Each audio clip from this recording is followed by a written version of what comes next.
Is it fair to say, is yours the leading conservative party in the Netherlands? Yes, we are. We are the largest party in terms of members. I founded Forum for Democracy 3.5 years ago as a political party, and before that, it was in existence for about 2 years as a think tank, an independent think tank. And we have been giving the conservative message on the whole range of issues. And I really think that we're filling a gap in the Netherlands, which isn't being filled by any other political party currently. So I would say we're the leading conservative voice in our country. And yes. what percentage of parliament seats do you have? Well, you're going to laugh now, because currently in Parliament we have only got 2 seats, which is the equivalent of 1.6%. So we are really, really very small in the second chamber in Parliament. However, we are the largest party in the Senate. And the reason for that is that when I founded the party, it was very hard to break into the political spectrum. I got only 2 seats at the general elections in March 2017, so that's 3 years ago right now. But then 2 years later, we had the Senate elections, and we topped the polls in the nationwide election. So then we turned out the number 1 largest party. So we went from the smallest party to the single largest party in just a matter of 2 years. So it was a very exciting roller coaster ride. And now we are also the largest party in terms of members. So we organize events across the country. Well, not right now because of Corona, of course, but normally during the season, we are always in the countryside trying to connect with our voter base and really build a grassroots structure that's not just a political party. I love the thing you just said about politician almost being a bad word, because politicians over the past several decades, in my view, have lost contact with a very significant part of life and society.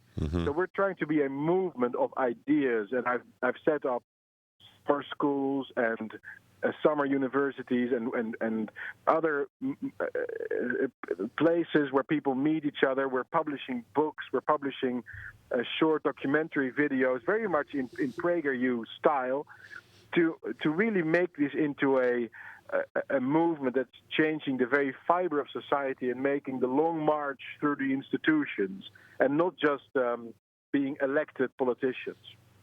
God, this is important. What do you think is going to be with the EU? Would you like to see the Netherlands leave the EU? Absolutely. I think the EU is an anti-democratic project. It's not just undemocratic, but it's from its very foundation anti-democratic, designed to create a super bureaucracy where unaccountable, unelected managers, very much in the James Burnham style, if that means anything to your listeners, where the electorates in the several European countries cannot vote them out of office. And we will be stuck to this continental superstate forever if we don't pay very much attention to what we're trying to do right now with the Corona crisis. Yeah, well, do you think the Corona crisis is going to have an impact on the EU? Well, there are 2 options, really. What they seem to be trying to do right now is push through with several centralization measures. So they're trying to push through with Eurobonds, which really would mean that we in the north of Europe would be paying for the debts in the south, and that would be a terrible mistake.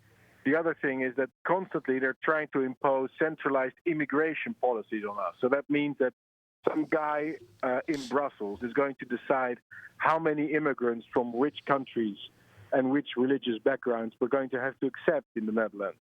And I think if they push through with that, then there might be a strong backlash of people supporting what we have been supporting for a long time, which is a Nexit, like Brexit, just getting out of it altogether.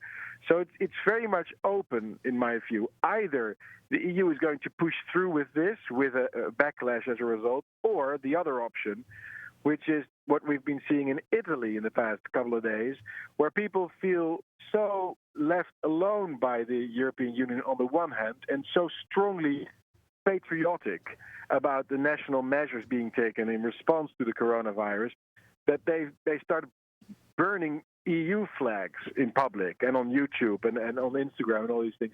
So people have a sort of an anti-EU sentiment and a pro-national identity sentiment because of this coronavirus thing. Well, isn't that what ultimately isn't that what happened? What has happened?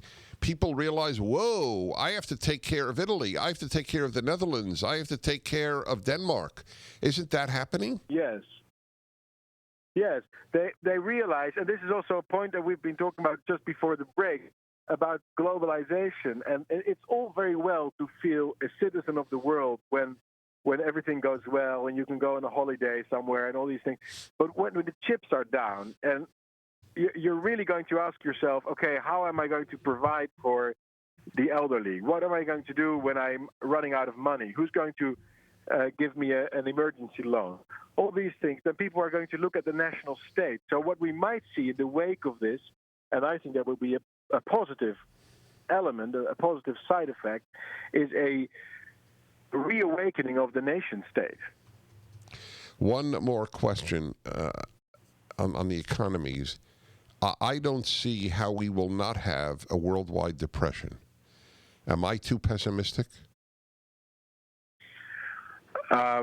Well, I would like to say that you are too pessimistic. I would like to be hopeful and say, I think there's still a way out of this. But I don't see governments making the steps to moving out of the lockdown and supporting businesses again. So I am becoming more and more pessimistic every day.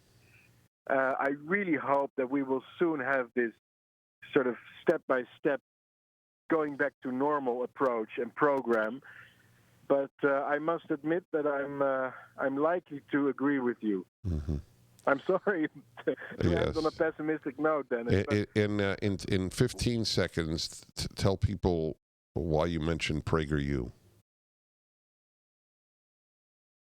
Why I mention it? Yes. What it means to me. Yes, that's correct. Yes, that's correct. I think PragerU is one of the most important initiatives in the Western world to reawaken a new generation to arguments that they haven't been in touch with.